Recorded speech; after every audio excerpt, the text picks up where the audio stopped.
I am Santu Kumar. Today I am going to teach you English as a topics parts of a speech.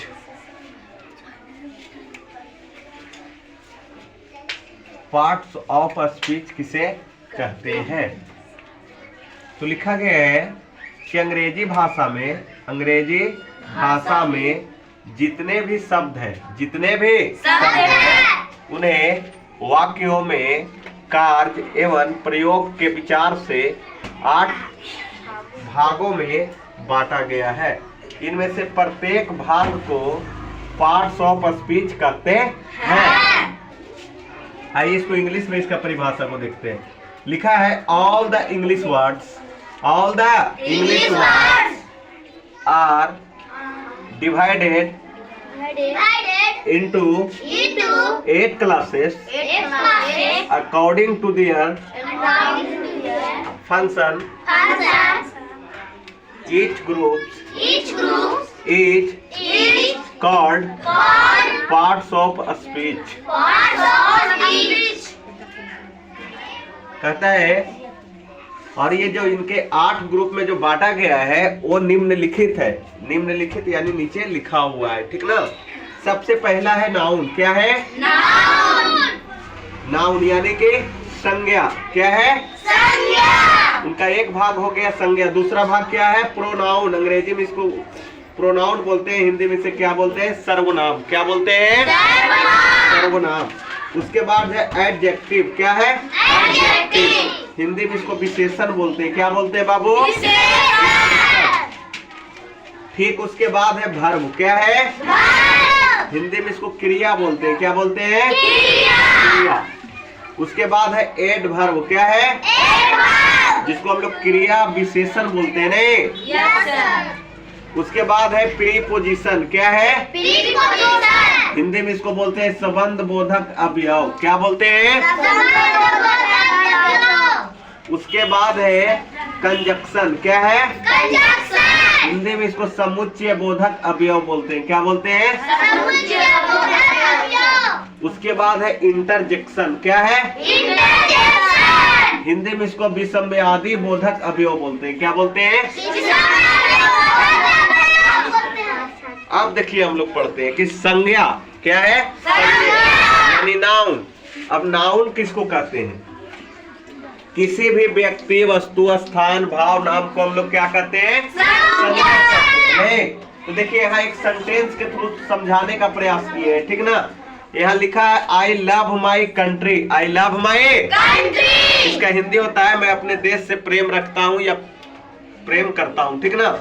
तो यहाँ जो शब्द आया है love, क्या आया है? लव। तो लव यहाँ किस रूप में आया है? तो यहाँ क्रिया के रूप में आया। किस रूप में आया है? देखिए हम लिख दिए क्या? वर्ब। क्या लिखे हैं?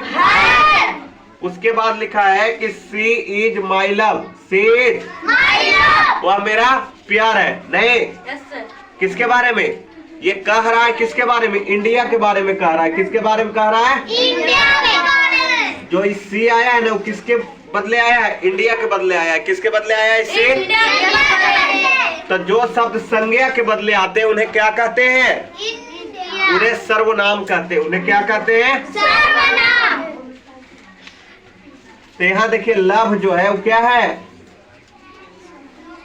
यहाँ लव क्या है? नाउन है। नहीं, यहाँ लव क्या है? नाउन। कहता है। उसके बाद एक सेंटेंस है this is a fast train. This is a fast train यानी इसका हिंदी हुआ कि यह एक तेज गति की ट्रेन है। तो यहाँ जो फास्ट जो वर्ड है क्या है? फास्ट जो वर्ड है वो क्या है?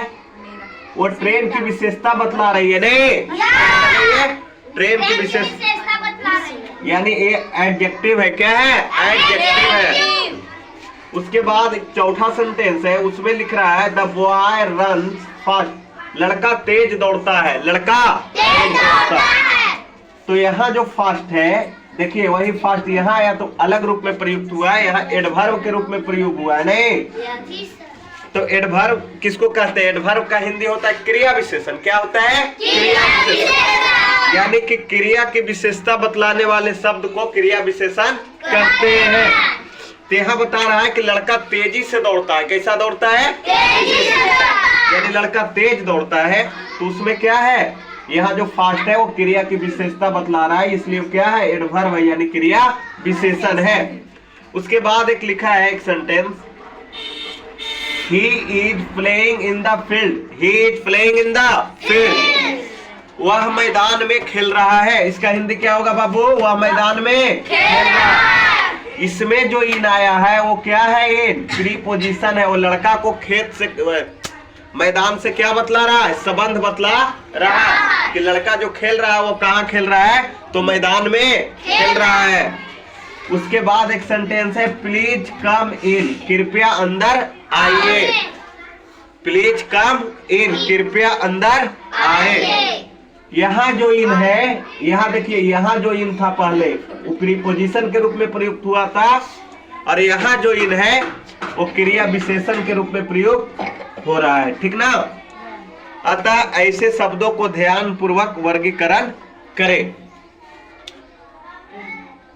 धन्यवाद, अब मिलते हैं नेक्स्ट वीडियो में।